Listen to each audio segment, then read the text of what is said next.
جب مرزا قادیانی کے مسئلے پر مرزا ناصر سے اسمبلی میں بحث ہو رہی تھی اور اس بحث میں سرخیل علماء حضرت مفتی محمود تھے اور یحییٰ بختیار جو ہے وہ بطور وکیل تھا، یعنی جو چیزیں پیش ہوتی تھی ان کو قانونی شکل وہ دیتا۔ تو ایک دن مرزا ناصر نے یہ کیا کہ اتنی بڑا بنڈل اخباروں کا اور اشتہاروں کا لے کے آیا اور اس نے کہا کہ جناب سپیکر یہ پڑھیں، یہ بریلوی علماء نے فتویٰ دیا ہے کہ دیوبندی کافر ہے۔ یہ فتویٰ دیا انہوں نے کہ وہابی نجدی کافر ہے، اور یہ اشتہار پڑھیں حضرت اس میں علماء دیوبند نے فتویٰ دیا ہے کہ بریلوی کافر ہے۔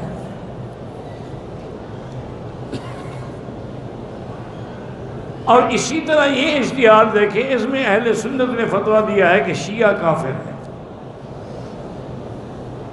اور یہ اشتہار دیکھیں، اس میں شیعہ نے فتویٰ دیا ہے کہ ان کو بغض اہل بیت ہے لہذا یہ کافر ہے۔ اسی طرح انہوں نے کہا کہ پرانے علماء میں بھی کہتے تھے کہ یہ کرامیہ کافر ہیں، قدریہ کافر ہیں، جبریہ کافر ہیں، مشبہہ کافر ہیں۔ ان کو تو عادت ہے ایک دوسرے کو کافر کہنے کی۔ انہوں نے کہا یہ کافر ہے، انہوں نے کہا یہ کافر ہے۔ تو اگر انہوں نے ہمیں بھی کافر کہہ دیا ہے تو کیا فرق پڑتا ہے؟ تو مجھے اس دوست نے بتایا تھا ایک قصہ جو اس وقت اسمبلی میں موجود تھا۔ انہوں نے کہا حقیقی بات یہ ہے کہ ہم جتنے وہاں علماء بیٹھے تھے نا، سب کے چہرے اتر گئے کہ اس کا کیا جواب دیں کہ بات تو ٹھیک ہے، اشتہار چھپے ہوئے ہیں، کتابیں موجود ہیں، فتاویٰ موجود ہیں، اس کا کیا مفتی صاحب جواب دے سکتے ہیں؟ وہ کہتے ہیں کہ ہم حیران ہو گئے، لیکن اللہ نے مفتی صاحب کو بڑا ذہن دیا تھا، اللہ ان کی قبر پہ کروڑوں رحمتیں کرے، بہت بڑے فقیہ تھے اور بہت بڑے متقی تھے، اور اللہ کے ساتھ تعلق ایسا تھا کہ ان کا پاؤں کا ایک انگوٹھا جو ہے نا شوگر کی وجہ سے خراب ہو گیا، تو سی ایم ایچ کے ڈاکٹروں نے فیصلہ کیا، انہوں نے کہا حضرت یہ کاٹنا پڑے گا، اس کے علاوہ حل نہیں ہے ورنہ گینگرین ہو جائے گا۔ فرمایا بھائی یہ تمہارا علم ہے، اگر کاٹنا ہے تو کاٹ دو۔ انہوں نے کہا حضرت بے ہوش کرنا پڑے گا۔ آپ نے کہا بالکل انیستھیسیا میں نہیں دوں گا بے ہوشی کا دوا، میں نے زندگی میں کبھی بے ہوشی کی چیز استعمال نہیں کی۔ انہوں نے کہا حضرت یہ آخر پاؤں کا، انہوں نے کہا کاٹ دو تم بس۔ اس ڈاکٹر نے موت کے بعد بیان دیا تھا کہ میں نے اتنی ایمان والا بندہ نہیں دیکھا کہ آپ نے قرآن کی تلاوت شروع کر دی، ہم نے انگوٹھا کاٹ لیا، آپ کو پتہ ہی نہیں۔ یہ لوگ تھے، بڑے لوگ تھے۔ اب تو جو بھی داڑھی رکھ لے وہ مولوی ہو گیا، اور گلے میں کپڑا ڈال لے تو امام بن گیا۔ تو حضرت مفتی صاحب کھڑے ہوئے، انہوں نے کہا کہ جناب سپیکر میں تسلیم کرتا ہوں کہ یہ فتاویٰ جو چھپے ہیں ٹھیک ہیں، لیکن بریلویوں نے دیوبندیوں کے خلاف فتویٰ دیا اور وجوہ کفر کیا بتائیں کہ یہ گستاخ رسول ہیں، حضور کی توہین کرتے ہیں، حضور کو اپنے جیسا انسان سمجھتے ہیں، اس لیے ہم کفر کا فتویٰ دے رہے ہیں۔ علماء دیوبند نے تردید کی، انہوں نے کہا تم جھوٹ بولتے ہو، ہم اللہ کے نبی کو سید البشر مانتے ہیں، خیر البشر مانتے ہیں، افضل البشر مانتے ہیں، وہ اللہ کے بھیجے ہوئے ہیں اور نور ہدایت ہیں۔ جب ہم نے وجوہ کفر کا انکار کر دیا تو فتویٰ تو ختم ہو گیا نا۔ فتویٰ تو تھا کہ ہم گستاخ ہیں، ہم نے کہا ہم گستاخ نہیں ہیں، بس ختم ہو گئی بات۔ ہم نے کہا کہ بریلوی غیر اللہ سے مدد مانگتے ہیں، قبروں پہ سجدے کرتے ہیں، غیر اللہ کے نام نظر نیاز چڑھاتے ہیں۔ انہوں نے جواب دیا حضرت یہ جاہل کرتے ہیں، ہم بھی اس کو جائز نہیں سمجھتے۔ بریلوی علماء نے جواب دیا، انہوں نے کہا ہم بھی قبروں پہ سجدے کرنے کو جائز نہیں کہتے۔ اگر اس نے عبادت سمجھ کے کیا ہے ہم بھی کافر سمجھتے ہیں، تعظیم میں کیا ہے تو ہم گناہگار سمجھتے ہیں۔ تو جب انہوں نے وجوہ کفر کا انکار کر دیا تو ان کے خلاف فتویٰ ختم ہو گیا۔ ہم نے مرزا قادیانی پہ فتویٰ دیا اس لیے کہ اس نے جھوٹی نبوت کا دعویٰ کیا، مہدیت کا دعویٰ کیا، اپنے آپ کو نبی کہا، ذلی کہا، بروزی کہا، اور کہا مجھ پہ وحی اترتی ہے۔ ان الزام پہ علماء نے کافر کہا۔ تم بھی وجوہ کفر کا انکار کر دو، ہم فتویٰ واپس لے لیتے ہیں۔ تم بھی کہہ دو کہ نہیں وہ نبی نہیں تھا، تو جب تم کہہ دو گے ہم فتویٰ واپس لے لیں گے، بات ہی ختم ہو گئی۔ تو اب مرزا ناصر کیسے واپس لے؟ سپیکر نے کہا دیکھیں مرزا صاحب بات تو مفتی صاحب کی صحیح ہے کہ جن جن وجوہات پہ فتوے لگے ہیں جب وہ سبب نہ رہا تو فتویٰ بھی نہ رہا،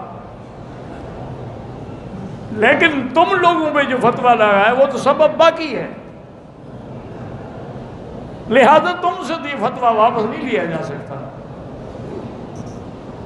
یہ اللہ کی شان ہے۔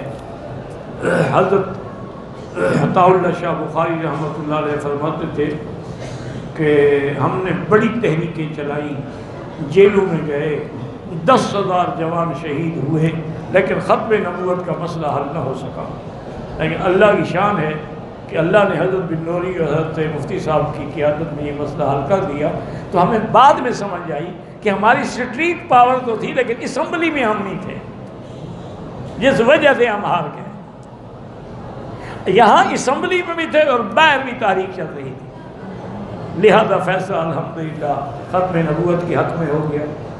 تو میرا بھائی یہ باتیں ہوتی ہیں، اللہ سے دعا کیا کرو اور بلا وجہ ایک دوسرے پہ کیچڑ نہ اٹھانا کرو۔ ہر بادشاہ جو مصر میں آتا اس کا لقب خود بخود فرعون ہو جاتا۔ اس طرح کئی فرعونہ گزرے ہیں، جیسے جو بھی فارس میں آتا اس کا لقب کسریٰ ہو جاتا، جو روم میں آتا اس کا لقب ہرقل ہو جاتا، جو حبشہ میں آتا اس کا لقب نجاشی ہو جاتا۔ کئی گزرے، جو یمن کے بادشاہ ہوتے ان کا لقب تبا ہو جاتا تھا، تبابعۃ الیمن فرائن مصر۔ اللہ عالم کون بدبخت تھا۔ ہمیں اللہ رسول کے نام یاد رکھنے چاہیے دشمنوں کے۔ ایک دفعہ بی بی رابعہ بصریہ اپنی جماعت کی طالبات سے گزری تو وہ شیطان کی مذمت میں بات کر رہی تھی کہ ابلیس ملعون ہے، مرجوم ہے، مردود ہے، دلائل دے رہی تھی۔ بی بی صاحبہ نے کہا ٹھہر جاؤ۔ انہوں نے کہا جتنی دیر تم نے دشمن کا نام لیا ہے دوست کا ذکر کر لیتے تو بہتر نہیں تھا۔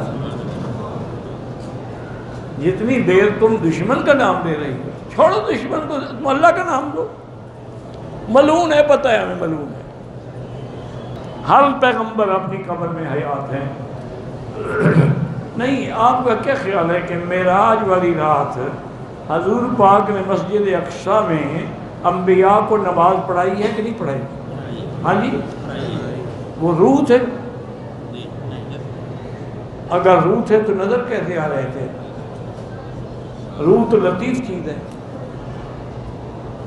اللہ نے فرمایا میرے نبی تمہاری موسیٰ علیہ السلام سے ملاقات ہوگی، فلا تکن فی مریۃ من لقائہ، آپ کسی شک میں نہ رہیں، وہ موسیٰ ہوں گے۔ تو اگر یہ سارے مردے ہیں تو وہاں کیسے اکٹھے ہو گئے؟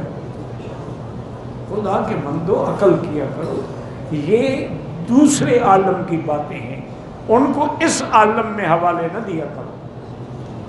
یہ عالم دنیا ہے، وہ عالم برزخ ہے، آگے عالم آخرت ہے، سب الگ الگ بات۔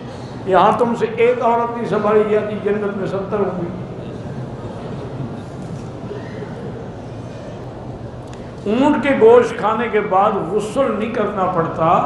امام احمد بن حنبل رحمۃ اللہ علیہ کے نزدیک وضو دوبارہ کرنا پڑتا ہے۔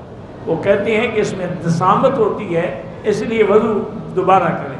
امام حنیفہ فرماتے ہیں کہ جس حدیث میں لفظ وضو ہے وہ لغوی وضو ہے، وہ شرعی وضو نہیں، مانا ہاتھ دھو کے کلی کر لو۔ اللہ شفا عطا فرمائے، اللہ ہر بیمار پہ رحم فرمائے۔ آپ میرے لیے بھی دعا کیا کریں کہ یہ جو پیشاب اور پیٹ کی تکلیف شروع ہوئی ہے سمجھ نہیں آ رہی، مشکل یہ ہے کہ سمجھ بھی نہیں آ رہی۔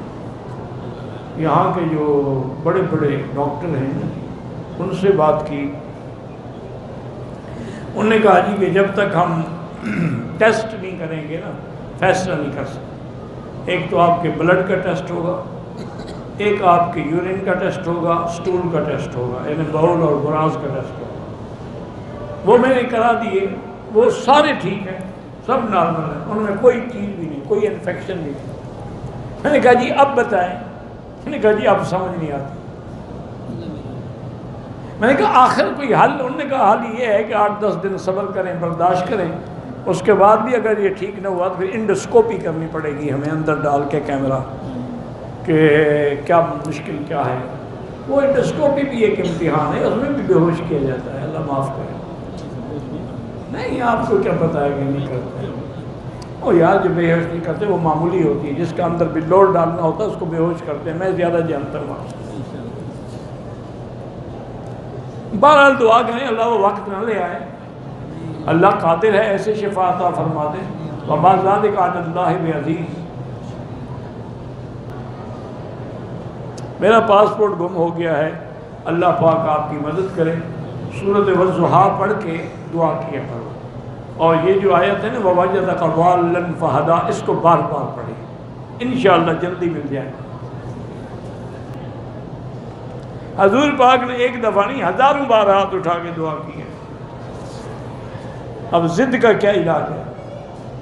ایک دفعہ تو اتنے ہاتھ اٹھائے کہ بغلوں کی سفیدی بھی نظر آ گئی۔ ایک سے زائد طواف کر کے نماز پڑھ سکتے ہیں، کر سکتے ہیں، بعد میں 2 رکعت پڑھ لو۔ عورتوں کا جماعت کے ساتھ نماز پڑھنا، نماز جیسی بالکل جائز ہے،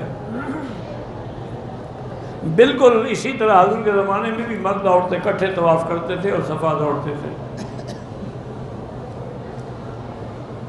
بالکل اختلاط ہوتا تھا حضور کے زمانے میں۔ اسی لیے حضور فرماتے تھے صحابہ کو، فجر کی نماز غلس میں ہوتی تھی کہ بیٹھے رہو، عورتیں واپس چلی جائیں پھر نکلنا۔ میرا ایک روم میٹ ہے، وہ کہتے ہیں کہ فجر کی سنتیں ضروری نہیں، نعوذ باللہ و بے وقوف ہے، فجر کی سنتیں تو حضور کو سب سے زیادہ محبوب ہیں۔ آپ نے فرمایا خیر من الدنیا وما فیہا، اگر ساری دنیا کی مجھے بادشاہی مل جائے اس سے بھی مجھے یہ 2 رکعتیں زیادہ محبوب ہیں۔ کسی نے بچپن میں ہندو کے گھر سے چوری کریں، معافی کی غلطی، ان کے وارثوں کو پیسے دے دو جتنے چوری کیے تھے۔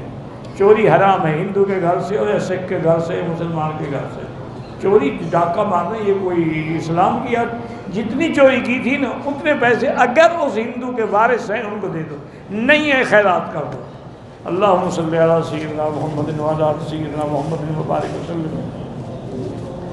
یا حی یا قیوم یا ذا الجلال والاکرام، یا ذا الجلال والاکرام، لا الہ الا انت سبحانک انا کنا من الظالمین، نجنا من الغم، نجنا واہلنا من الکرب العظیم۔ اللہم انا نسألک باسمائک الحسنى وصفاتک العلی، اللہم ثبتنا علی الایمان، اللہم ارزقنا حسن الختام، اللہم اجعل خیر ایامنا آخرها وخیر اعمالنا خواتیمها، اللہم نور وجوہنا بنور الایمان، نور قلوبنا بنور العرفان، اللہم ارزقنا علوم الحدیث والقرآن، اللہم استرنا بسترک الجمیل، اللہم استرنا بسترک الجمیل، اللہم استرنا بسترک الجمیل، اللہم انصر الاسلام والمسلمین، اللہم احفظ سائر بلاد المسلمین وهذا البلد الامین فاجعل آمنا مطمئنا سخاء رخاء الى یوم الدین برحمتک یا ارحم الراحمین۔